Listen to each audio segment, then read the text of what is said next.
Hey everybody, welcome back to Storytime. I'm Principal Chris Kirby from Porter Elementary, and I'm very glad that you're joining us. This is the last Storytime for this school year, but the good news is that we've already gone ahead and pre-recorded some extra special Storytimes that will drop throughout the summer. So make sure you keep your eyes and ears peeled, whatever exactly that means, and you'll be seeing a few more story times from us throughout the summer. I want to thank everyone who watches these. I want to thank everyone who has sent me some great messages and has said some great things about Porter. We continue to use this as a great forum for parents and children to share the love of reading with one another. So with that in mind, this week's book was chosen by one of our kindergarten teachers, Mrs. Yates, and it is Betty Bunny Loves Chocolate Cake. It is written by Michael B. Kaplan with illustrations by Stephanie Jorish.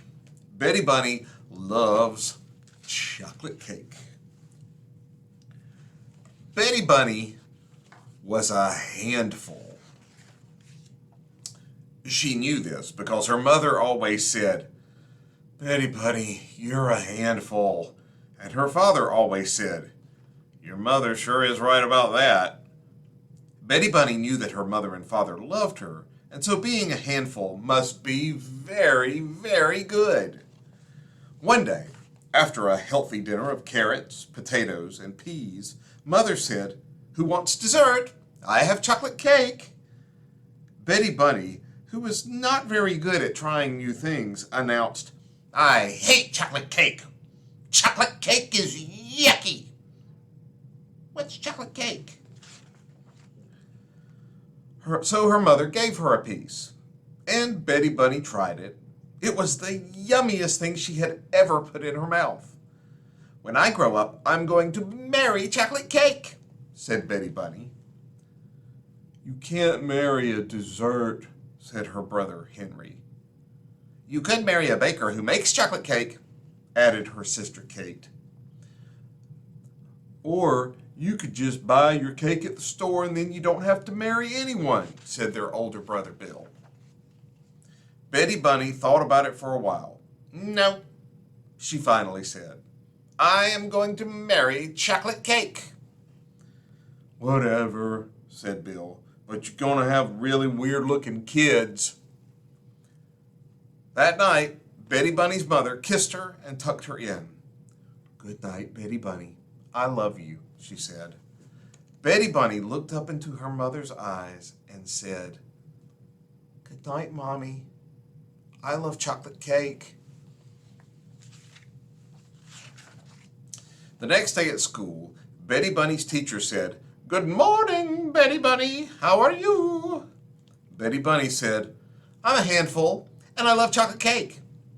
Her teacher said, "A is for apple, B is for ball, C is for cat." Betty Bunny said, "A is for chocolate cake, B is for chocolate cake, C is for chocolate cake." During playground time, Betty Bunny tried to make chocolate cake by mixing water and dirt. It looked a little like chocolate cake, but it didn't taste very much like chocolate cake. Betty Bunny started to cry. "I want chocolate cake," she said. Her teacher told her that they had no chocolate cake at the school. Betty Bunny said, "I hate school. School is yucky." After school, her mother drove her home. "How was your day?" she asked. "I ate mud," Betty Bunny answered unhappily. "I want chocolate cake." "Sometimes," her mother explained, "you can't have what you want right away, so you need to wait. And that's called having patience." "But I don't want to have patience," Betty Bunny protested. "I want to have chocolate cake." That night at dinner, her mother told Betty Bunny she could not have dessert until she ate a healthy dinner. Usually, Betty Bunny liked healthy food, but But not tonight. Tonight, all she wanted was chocolate cake. Her father told her, "Don't come hopping to me to get a different answer." Henry said, "If you were smart, you'd eat some peas." Kate said, "You should try some carrots. They make cake out of them too, you know." Bill said, "Why don't you have some chocolate cake? That's what you really want." "Oh, no, wait. You can't." Betty Bunny picked up some peas. She threw them at Henry. She threw some carrots at Kate. And worst of all, she threw mashed potatoes at Bill. They stuck to his forehead. Everyone was shocked. Even Betty Bunny was shocked. She hadn't really meant to do something so awful. Mother was not happy that Bill had teased his sister. She was even less happy with Betty Bunny. She told Betty Bunny to go straight to bed. There would be no chocolate cake tonight. Betty Bunny screamed, "This family is yucky!" Then she remembered she was hungry. So she crammed her mouth full of peas, carrots, and mashed potatoes and ran off to bed. When her mother came into her room to kiss her goodnight, she told Betty Bunny, "Sweetheart, you know I still love you." "Mommy," Betty Bunny said, "you know that I still love chocolate cake." Just thinking about the cake she was not eating made her cry. Then it made her scream. Then it made her kick the wall, which hurt her foot, which made her cry all over again. "Betty Bunny," her mother said as she rubbed the little bunny's foot, "I am going to put a piece of chocolate cake on a plate in the refrigerator. It will be your piece of cake, and you can eat it tomorrow after a healthy dinner. Maybe if you know it's there waiting for you, it will be easier to be patient." Betty Bunny stopped crying. She liked this idea, so she wanted to say something especially nice to her mother. "Mommy," she said, "you're a handful." The next morning, Betty Bunny wanted to say goodbye to her chocolate cake before she left for school. So she opened the refrigerator and saw her piece of cake sitting on its plate. It looked so lonely. Betty Bunny knew that the cake would miss her all day while she was at school. So she picked it up and she put it in her pocket. At school, her teacher said, "Betty Bunny, you seem very happy today." Betty Bunny just giggled. There was chocolate cake in her pocket, and no one knew it but her. As Betty Bunny finished munching her last carrot at dinner that night, her mother smiled.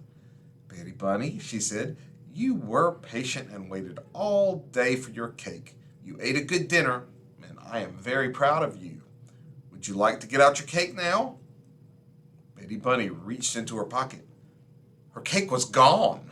Instead of cake, her pocket was filled with a brown, goopy mess. Blech. "My cake!" Henry said, "I can't believe you put cake in your pocket." Kate said, "Betty Bunny, food doesn't go in your pocket." Bill said, "Guess you can't marry that piece of cake now." Her mother got her a new piece of cake, and she explained that putting cake in your pocket is not really the same as being patient. Betty Bunny finally understood. She promised from now on she would be patient. And so, the next morning, when Betty Bunny opened the refrigerator to say goodbye to her new piece of cake, she remembered that she couldn't put it in her pocket. And that is why she very carefully stuffed it into her sock. The end. Have a great summer.